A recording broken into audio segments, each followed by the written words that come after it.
Cool. Well, welcome everybody to another Treasury Tuesday. Excited for this one. I think it'll probably be a little bit a shorter one, but I think the main objectives will kind of follow along with our typical path. Again, I posted the agenda in the Treasury channel as well as the updates channel, so I encourage everybody to kind of follow along. We'll be focusing on, as normal, doing the recent events and news as pertains to us and the space as a whole. Get into things that are a little bit more collaborative in nature and kind of taking a little bit deeper dive in our initiative collaboration section. And then towards the end, we'll have an open floor section for anybody to kind of, talk about what's on their mind or put something on the agenda. I know we want to talk a little bit about our tokenomics that we're looking to streamline. I know we've had some good calls on that already, but just want to give our chance for feedback and ideas on that. So that's kind of the agenda for today. Apologies for the technical difficulties with the Discord revamp. I think this is the first time we're using the stage for Treasure Tuesday, so I know it's a little bit different.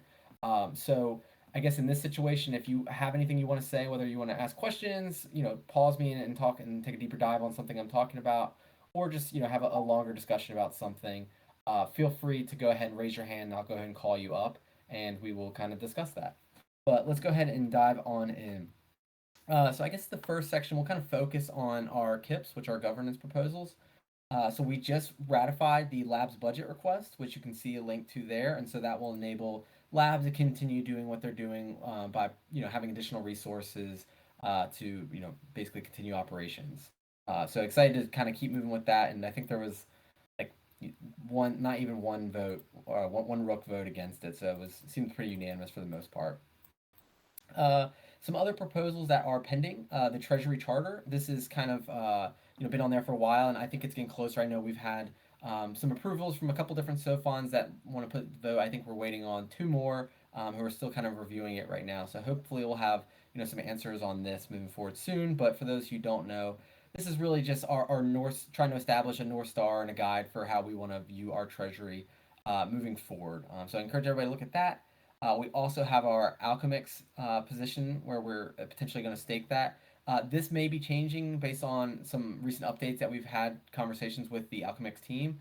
So more to come on that, but we are in contact with that team directly about this position, what flexibility we have with holding it. So we'll keep you guys posted on how that shakes out.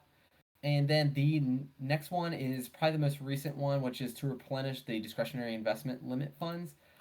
Just a friendly reminder, I guess the original KIP is KIP 23.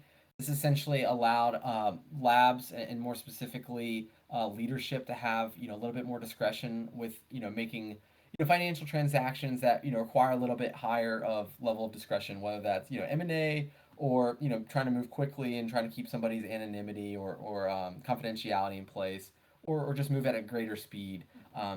This is what we hope to accomplish. And so we had our first usage of this to acquire a fair amount of Rook from a large holder at pretty reasonable terms. And so we would look to replenish this so that we can continue taking advantage of opportunities as they come up. So really encourage anybody to kind of put their questions, concerns, thoughts out there on the forum.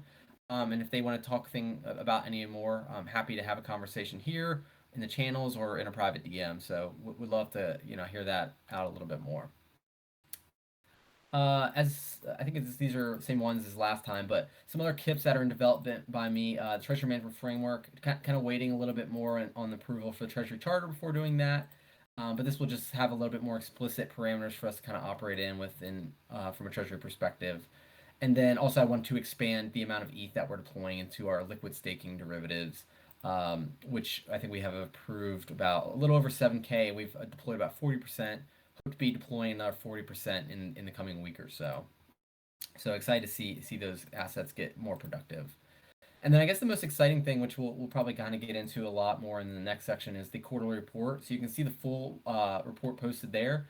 I think we'll focus mainly on the Treasury section, but it's definitely a really strong document in more ways than one. Really encourage anybody who's curious about what Labs and Rook is doing the past quarter. That should be pretty comprehensive, and really excited to see what Q4 has to bring as well.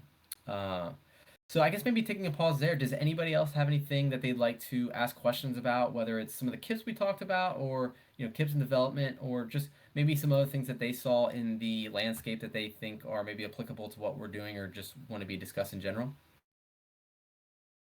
Again, feel free to raise your hand if you do have something.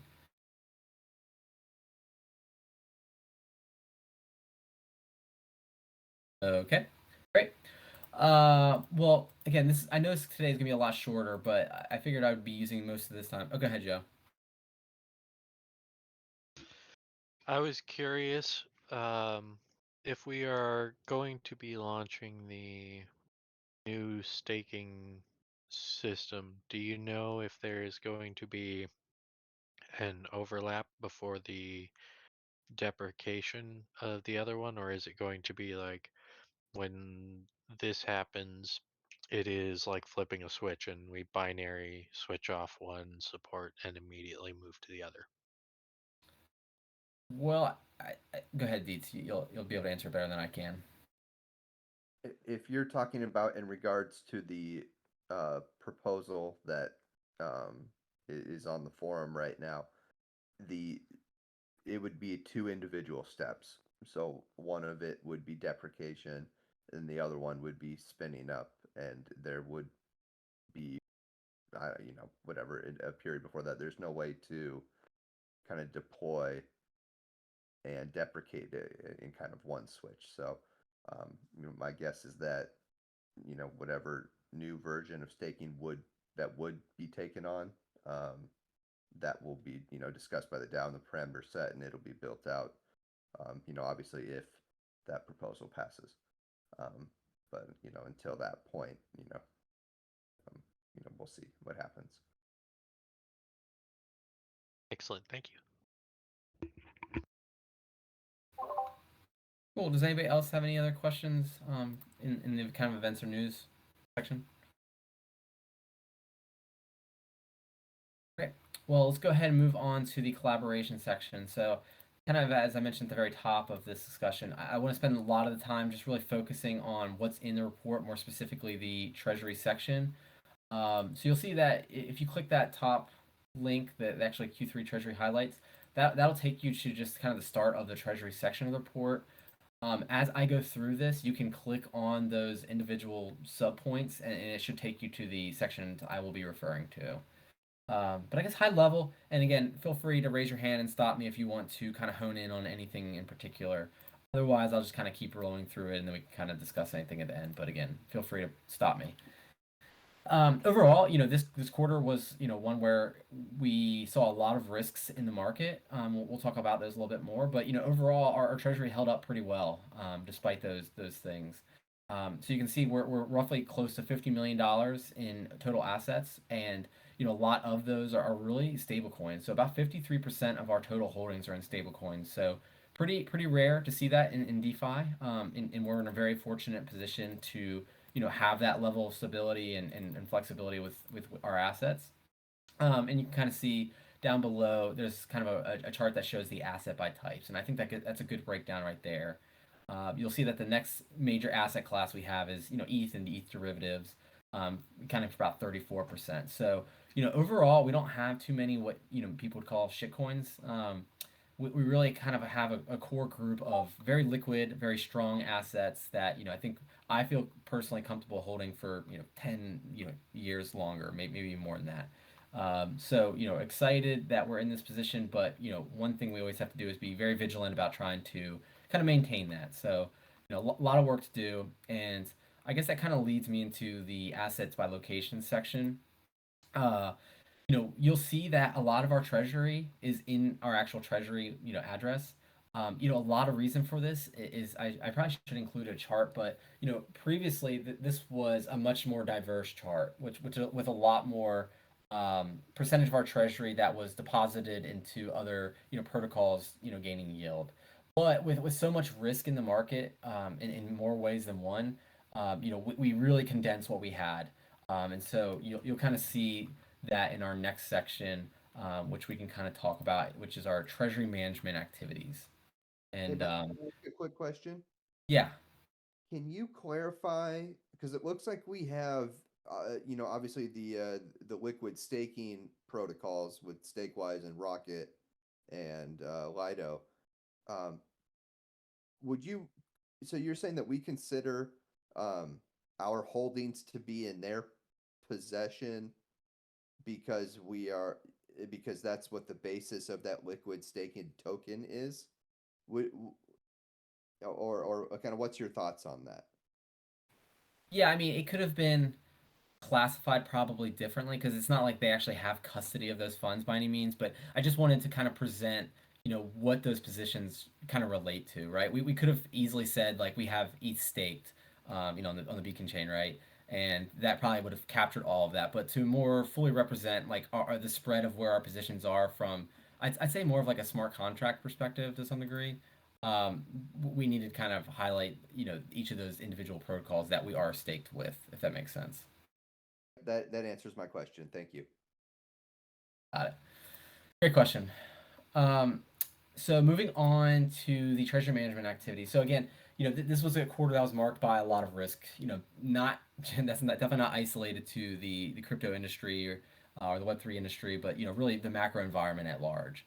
And so what we had to do was really, I think the first thing that we kind of focused on was we tried to find what a core asset versus a non-core position really is. And I know this will be more formally explicitly stated in the treasury management framework, which I know I've presented and kind of we've had some discussion around. So nothing is fully ratified yet. That hopefully will be changing soon. But at a high level, I think we've done a good job of informally identifying what we feel is a core versus non-core position, and kind of defining what are the criteria that bucket each of those type of positions. So I guess that was the first thing. And once we were able to do that, we could then understand like what the level of risk is for each of our positions. And so once we've been able to identify those risks, really what we wanted to do was reduce that risk as much as possible. I think we really focus on reducing counterparty risk as much as possible. I think this is probably highlighted best by our Maple Finance position. Obviously that is a protocol that focuses on lending, under collateralized or no collateralized, investments of pools of capital to, institutions. A lot of times they're not even Web3 native, right? Like some of these could just be, market makers or whatever it may be. And so we didn't know what kind of risk are because a lot of those assets and activities by these parties are off chain. And without that collateralization, to kind of back up and give us a little bit more comfort to sleep at night, we really needed to kind of take a step back and remove those positions. And we fully did that. I think that's probably highlighted even more by what was happening with Riera's Capital. I think we were worried about contagion risk because people were lending out their treasuries to them with promise of return, and we all know how that played out. And so, really, we want to focus on protocols where transparency is much higher, and there's not mechanisms similar to Maple Finance where we can kind of get stuck for a little bit and really kind of have no control over our assets. So that was a big focus of ours. I would say the next big one, which we've seen a tremendous amount of discussion on, is regulatory risk. So we've really been taking a step back and trying to understand what are the regulatory risks and threats, as it relates to our protocol and in our investments and the assets we hold, just in general. It doesn't have to just be from a smart contract perspective, but I think what we saw with Tornado Cash and Circle and assets being frozen, I think it was a kind of a wake up call to myself and the industry at large, just to kind of understand really what do we need to be considering, what our core values as it relates to our investments. And so we did a fair amount of work and continue to do a lot more work, especially around our stablecoin holdings, and more to come on that front. And I think if you were to package all these things together, it's really about reassessing and establishing a more appropriate risk reward ratio. I think a stablecoin, I would say most people perceive it as little to no risk, but I think that what we saw happen recently, we's like, okay, there's a lot more risk in these assets, and therefore, if we're investing in a protocol with these stablecoins, there is a higher risk than probably the reward we're getting. Especially with the collapse of DeFi yields. Like, I mean, if you look at like an Aave or a Compound and on yields on stablecoins, that's under 1% last time I looked. And, with just smart contract risk in general versus regulatory risk, and you kind of compound those together, that risk reward ratio becomes a little bit skewed. So try to understand that is an ongoing mission of ours. And then lastly, I think I mentioned the Treasury Charter, but I think a big goal of ours is just continuing to define our objectives and our core values as a Treasury. I think this is something that people do maybe a good job of, putting their core values of their community and what their protocol is. But I think there needs to be a separate discussion and identification of what those look like at the Treasury level, because how something operates financially should be intertwined with its mission and values, but sometimes that needs to be explicitly stated, right? So that's been a big goal of ours. I'm going to fly through these kind of next sections where it's really kind of talking about what we did specifically. We liquidated our CVX position. I think this was something we saw. We were seeing bribe revenues fall off the face of a cliff. There was a material decline in the value of that, and we didn't really see a lot of that being returned.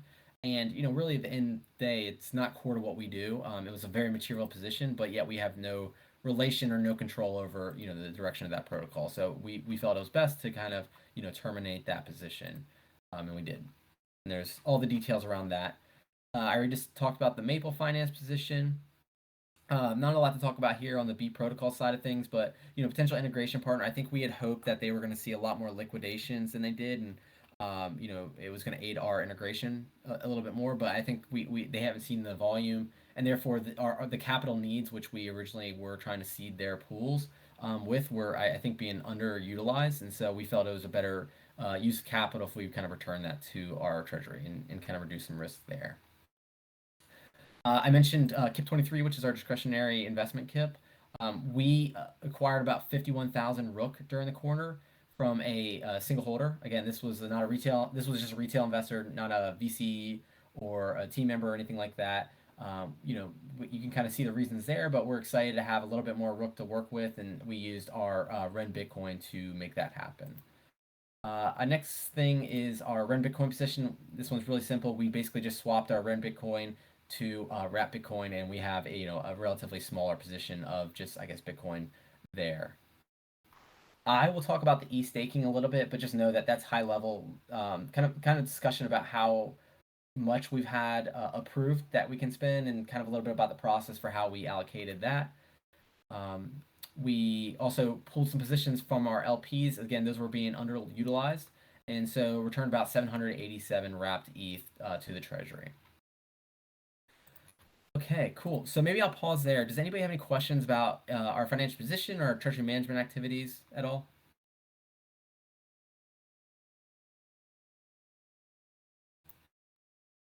Okay, cool. Moving on to the next topic of discussion. Really wanted to kind of focus on our liquid staking derivatives. I think overall, we have about 3,200 ETH equivalents in these different positions. And I think we've seen these investments really outperform our expectations, with an effective APY of about 23%. A majority of this is really due to the discounts that we got from the acquisition of these assets, which we've seen a recovery of, especially on the ST ETH position. And we also saw some positive slippage off of our ETH acquisition as well. And that's discussed a little bit more in detail. But overall, really happy with how these positions have turned out.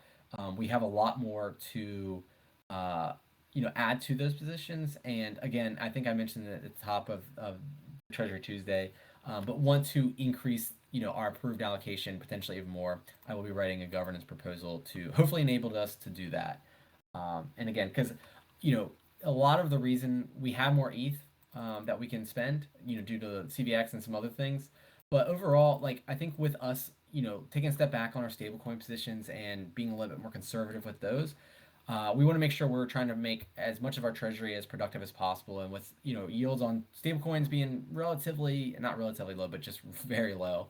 And knowing that we pay contributors mostly in stablecoins, we want to make sure that our runway is kind of secure. So my thought is let's focus on taking our directional assets and making those as productive as possible. And therefore, ETH is our biggest holding of those directional asset bucket.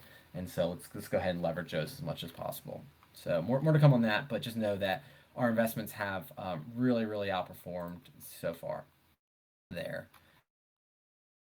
Moving on to the stablecoin testing wallet. I know I've had, rolling updates on these. I guess the first thing I want to highlight is over the past, I think, 12 or 13 days or so, just because, we were going on our offsite and, I think we've just been swamped with other things. We haven't been able to kind of set up those same limit orders across all the different paths. And so we have not seen a lot of activity just because we don't have any open orders. And so I know we're supposed to be setting those up over the coming day or so. And so hopefully we'll see, that activity kind of rebooted. But kind of focusing on the numbers through September 30th, it's been pretty impressive thus far, I'd say, from, basically just swapping stables. So I guess high level, we started out with our investment base is about $600,000 in DAI. We had to eat some slippage just to get those assets immediately into the four different positions, which are USDT, USDC, DAI, and Frax, which you kind of see our current holdings as of September 30th there. So we saw some slippage there, and then we also saw some slippage due to some. I guess when we initially set up this, everything went straight to Frax, and we saw it kind of sit there for a little bit. And so we took Frax out of the equation for the most part, and had to eat some slippage to get it back to the other three assets. And so if we were to kind of take that slippage, add it back to what our current holding, fair market value of the holdings we have now, basically puts us right back at our initial investment basis. And then if you were kind of add the Rook earnings, and again, I think we have about 57 Rook that was claimable as of that day. And you take the price at that time, you'll see about $1,500 in earnings potential off of that. And so, really that's an ROI of about a quarter of a basis point, or sorry, at 0.25%. And that's essentially effective APY of 2.44%. So when you think about stablecoin market right now, I think I mentioned Aave's, if a yield on USDC, I think it was like under 1%, and you have to actually, deposit your assets in there, and there's smart contract risk. What we're saying by doing these stable swaps is we've seen an effective APY of 2.44% without ever having to leave custody, and the only smart contract risk we're assuming is through our own protocol, and we're only using non-directional assets. I think this is like really, really powerful stuff, and I'm hoping will be, potentially our new risk-free rate. A lot of implications, which I've kind of talked about, in other conversations, but really excited by these results, and really excited to see kind of how we can expand from there. Maybe I'll pause there. Does anybody have any questions about, anything we've talked about thus far, whether that's our liquid staking derivatives or our stablecoin testing performance?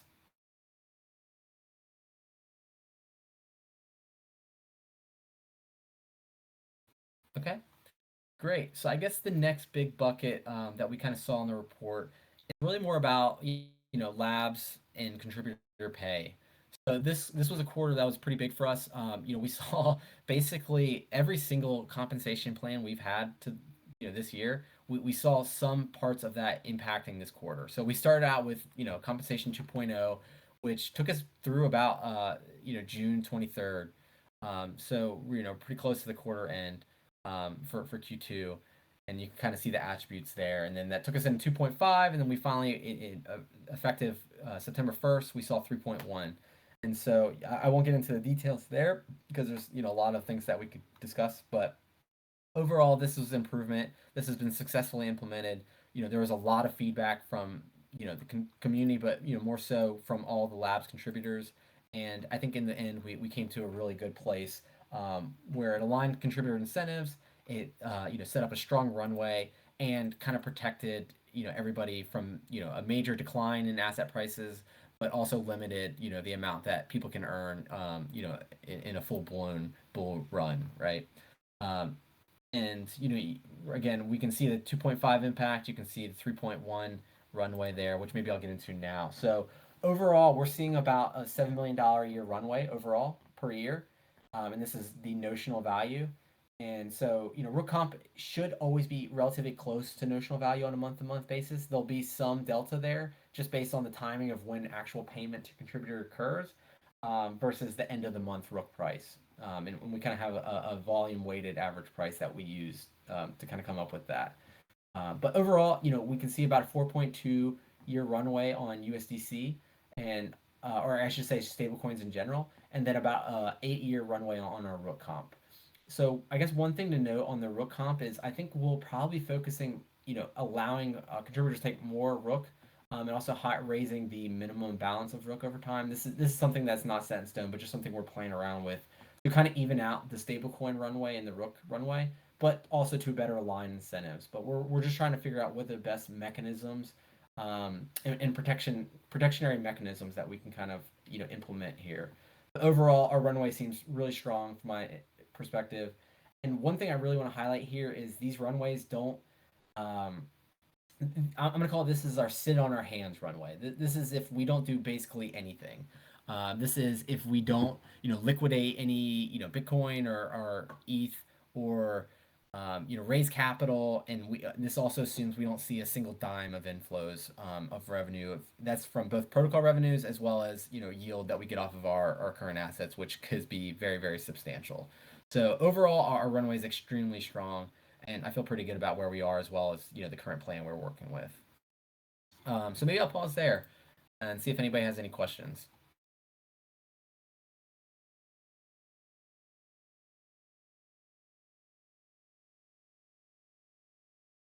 Okay. Great. Well, I guess this next thing that's on the agenda in this section is really the stablecoin panel questions. I guess I'll just kind of focus on the update side of things. I was gonna try to have that today, but just with us having the offsite last week, I just felt like it was kind of too close for comfort, and I didn't have enough time to prep. So I'm hoping that our next Treasury Tuesday, on the 15th of this month, we will hopefully have a panel of different protocol leaders in the stablecoin space. I know OUSD has agreed to do it. I believe MStable will also be joining, and then I will be looking for at least one or two more people. And so, this is my goal of just trying to kind of get thought leaders who are very aware of the stablecoin landscape in here to allow us to ask questions, for them to kind of talk about what they're seeing from a risk standpoint, a reward standpoint, or whatever they may want to talk about. But with us having taking a step back and really trying to research that landscape as a whole, and then kind of diving into how can we best deploy those assets. I think this will just be a really valuable tool that we can kind of have in our tool belt.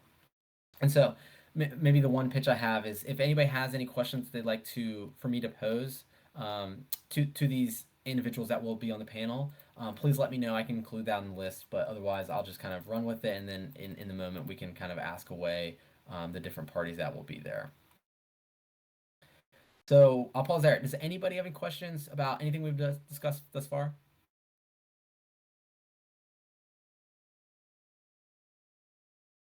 Great. Well, I guess again, I knew this was gonna be a shorter meeting. I just wanted to kind of, mostly go over the Treasury highlights. And then I also, probably the main point is I wanted to just leave a lot of space, roughly 30 minutes or so, just for anybody who felt strongly about the streamlined tokenomics and wanted to kind of have an open discussion there. And I know Kyle will be kind of talking through that and kind of leading that section. But maybe before we get into that, just wanted to open the floor up to anybody. Does anybody have anything that they'd like to discuss that maybe wasn't discussed and they were kind of hoping for, or anything that they'd like to see maybe come on the next Treasury Tuesday or maybe the one after that, and kind of put it on the agenda? Matt, I think one thing that I'd like to see, as we look at the management framework, and as we continue kind of in this market that we're in, and we see kind of projects come and go and get started up, kind of the thoughts around M&A, around strategic investments in others' IP or technologies or protocols. I'd love to see some kind of thoughts around there going forward too. Yeah, absolutely. Yeah, I think it's something that, my background is obviously M&A. I have lots of ideas, and there's things that, are currently being analyzed. But I think one thing that, especially in this space, is you're always going to kind of see pockets that, I'm not aware of, or opportunities that I may just not see. And so I think it'd be great to have kind of an M&A corner where anybody can kind of come in and give their ideas. Because I think there's just a tremendous amount of opportunity. Because in the end, I think vertical integration here has so much potential, just because we can come in and completely revamp, the processes of a protocol to where they, maybe their only costs are related to gas and rebalancing, or whatever it may be, and we can remove those costs entirely and actually turn them into, a profit, or another revenue stream, I should say, instead, and turn that unprofitable protocol into a pure profit machine. And also in the process, we profit even more and kind of assist everybody. So lots of opportunity there. And so yeah, would be excited to kind of talk through that anytime. Does anybody else have anything they'd like to see kind of put on the agenda for any of the next meetings?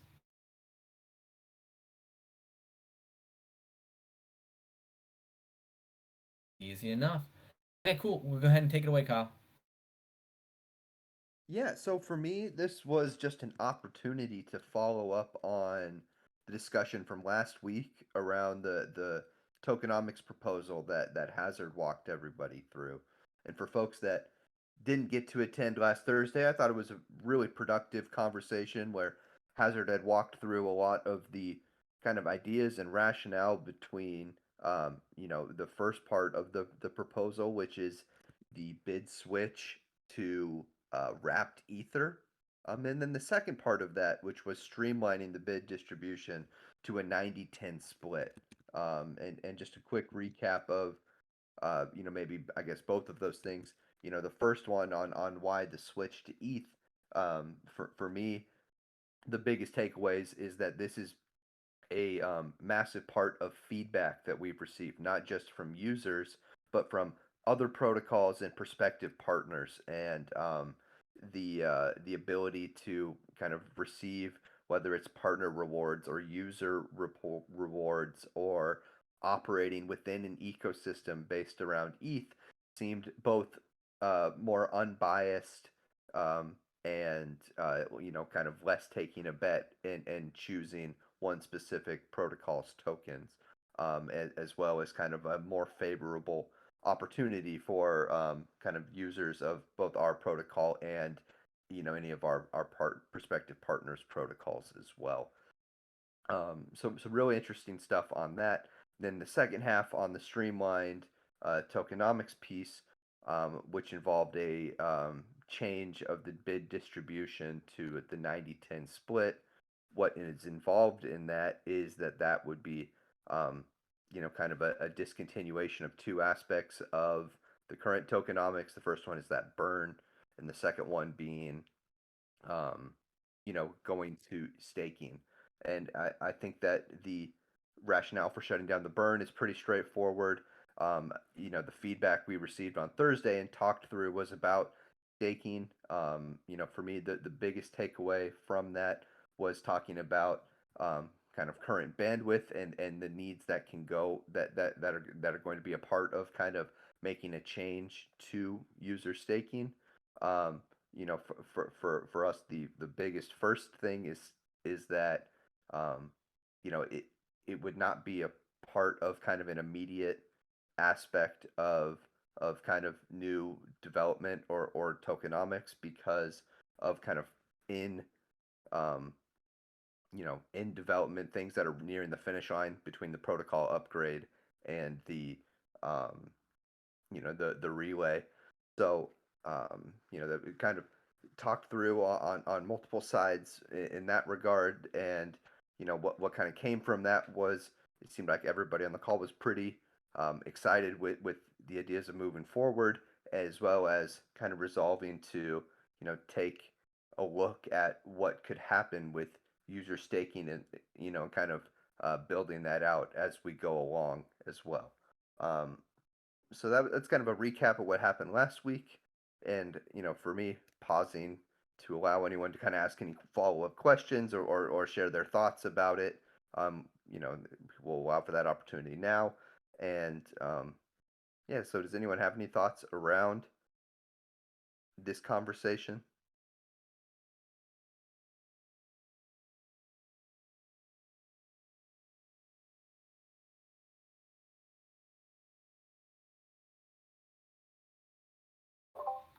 Yeah, I'll chime in because I don't know if I've actually posted my opinion anywhere, but yeah, I'm strong.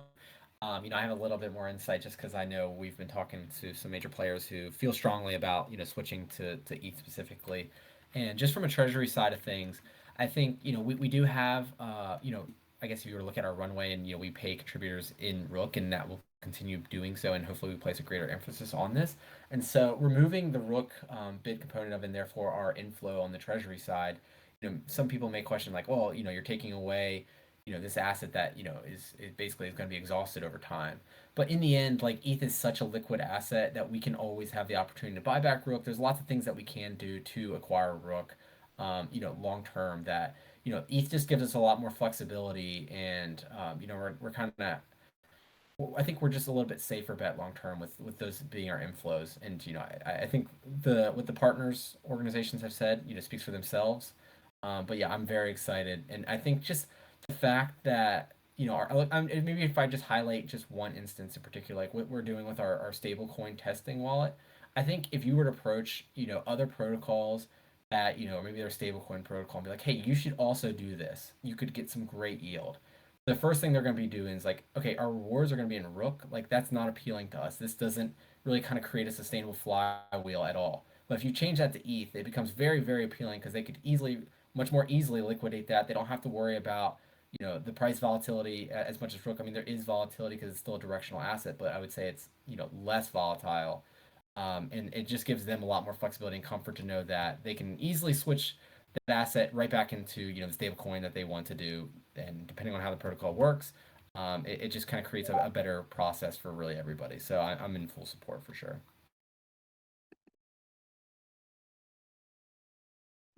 Matt, thinking about what you just said about kind of our treasury management framework, it's not so much that people dislike Rook as a token, it's that a lot of protocols that we've talked with have specific guidelines around how they manage the assets and what kind of yields that they get.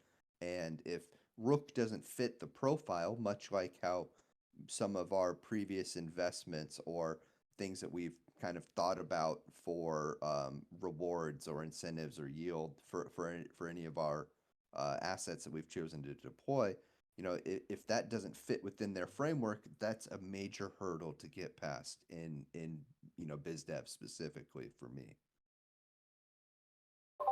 Yeah, and I know Troy has said this to me a million times, but Um, another thing about the reward being switched to ETH is I think it just provides more legitimacy that we have a viable product that's actually sustainable versus there's a million protocols that are just giving token incentives. Like we could easily be doing the same. We could be inflating the hell out of the Rook token and just distributing those as kind of rewards for that trading activity.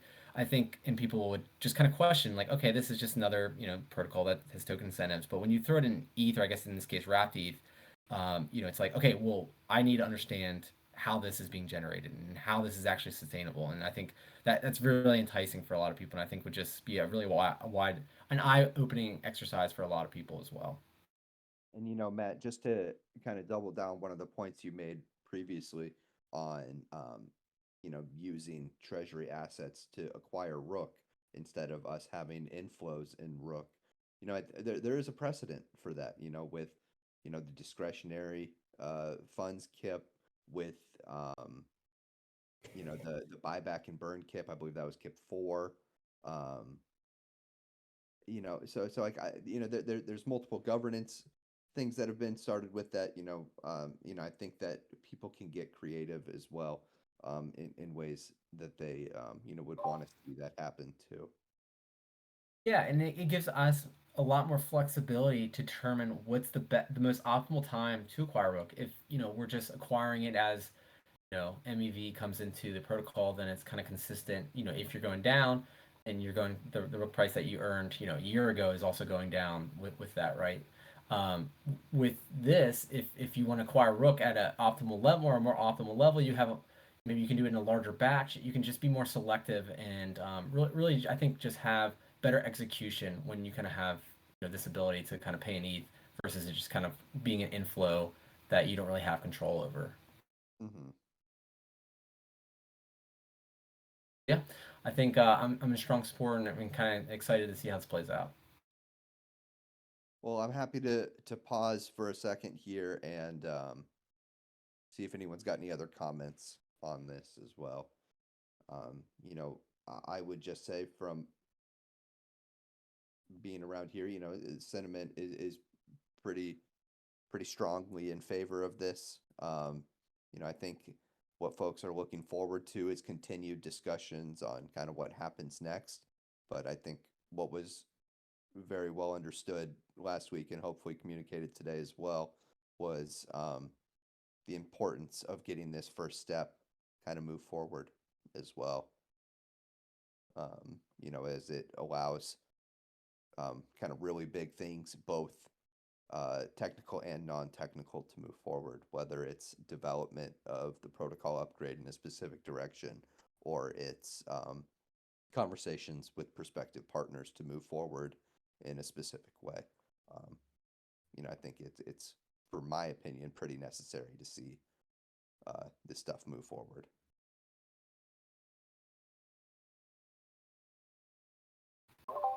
No doubt. Does anybody have any questions or concerns or things they'd like to say regarding the discussion we were just having? Okay. Well, I don't think I did this, but does anybody want to introduce himself or maybe one last opportunity to kind of put something on agenda or talk about something they'd like to talk about?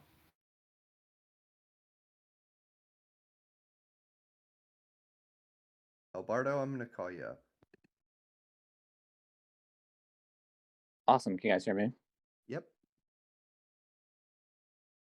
Sorry, can you One- guys? No, I don't think I can hear you, but I'm just going to talk. We can hear you, sir. Would acquisitions be focused on the MEV space, or would you just go to really anything? Yeah, so it's a great question. I think I don't want to say anything, but yeah, it's more broad than the MEV space. Like I don't see us being limited to acquiring MEV teams or a protocol that exclusively plays in the MEV space. I think that that would be, beneficial.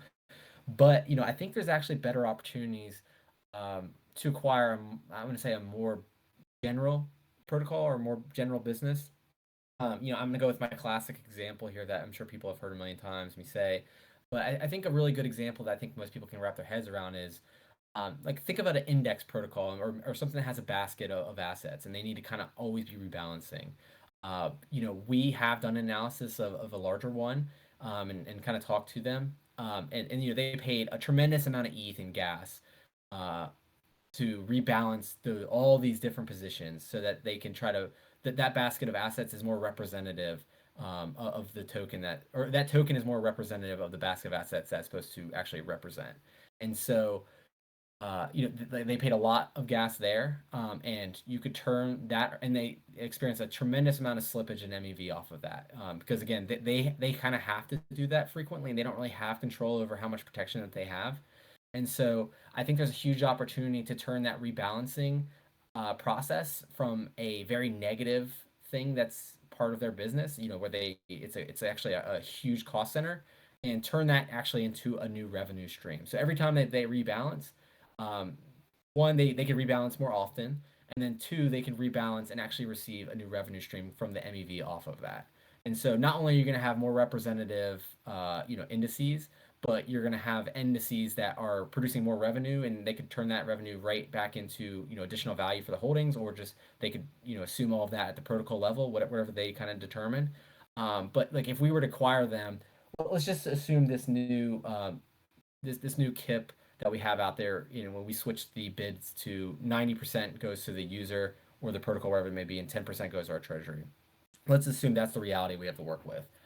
In the situation where if we just have a simple integration with this index protocol, our treasury is receiving 10% of the revenues.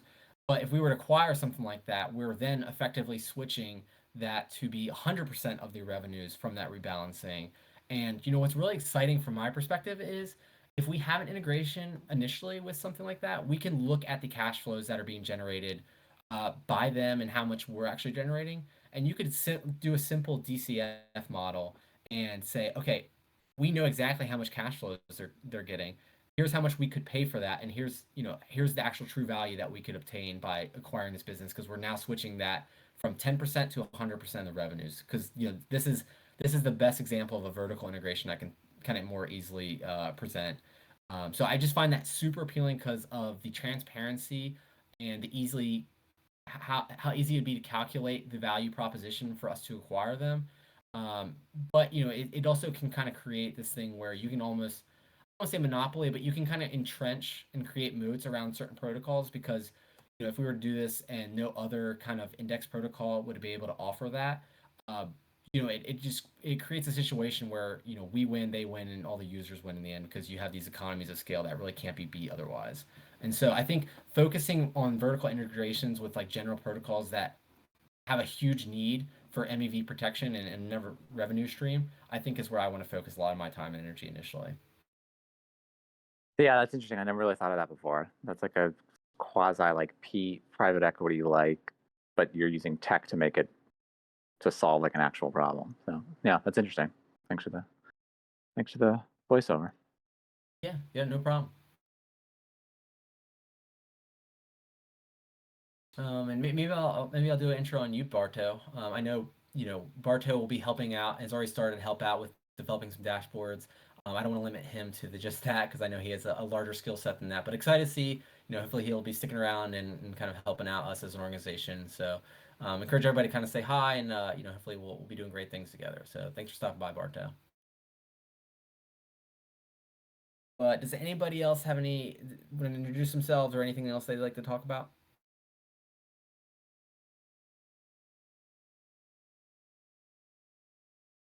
Calling Hero up.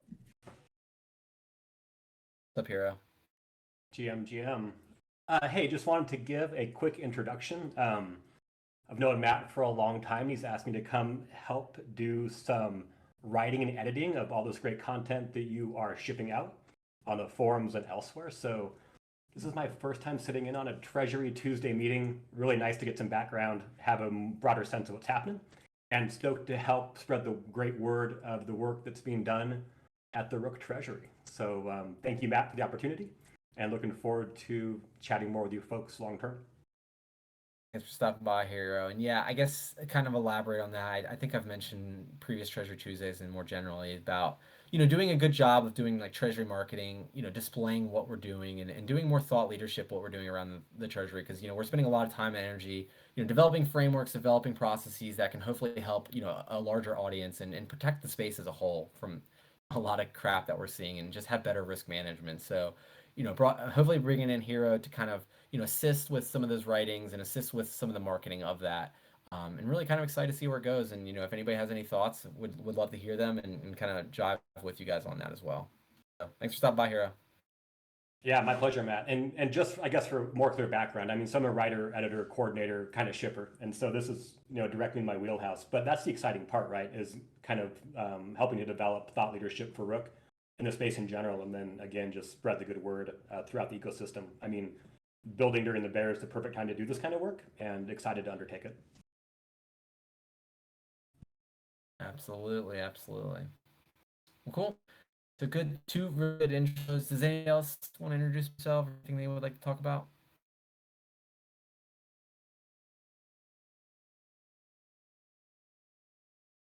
Okay, great. Well, what I thought was going to be a much shorter Treasury Tuesday turned into, a good solid one that, brought us close to an hour. So really appreciate everybody's time today. And go out there and touch some grass, and hopefully everybody had a great Halloween and has a house full of candy. But, take care, everybody, and thanks for stopping by.